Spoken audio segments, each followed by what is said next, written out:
អ្នកមិនចាស់ពេកទេក្នុងការកំណត់គោលដៅជាថ្មីឬសុបិននៅអ្វីដែលថ្មីនោះឡើយ C.S. Lewis កុំឲ្យរឿងអាយុរបស់អ្នកមកកំណត់សក្តានុពលរបស់អ្នកអាយុគ្រាន់តែជាតួរលេខអ្នកចាស់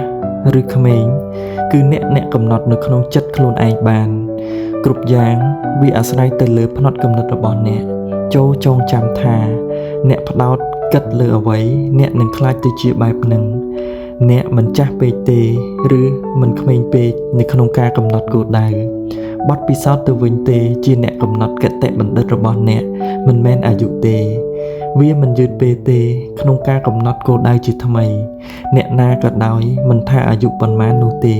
គេអាចផ្លាស់ប្ដូរសុបិនឲ្យខ្លាចទៅជាការពិតបានប៉ុន្តែអ្វីដែលគេត្រូវមាននោះគឺការតាំងចិត្តការឧទ្ទិសកាយចិត្តនិងមានភាពមុតមាំក្លាហានជាដាច់ខាតគ្មានអ្នកណាអាចបញ្ឈប់មនុស្សដែលមានការតាំងចិត្តជាដាច់ខាតបានទេ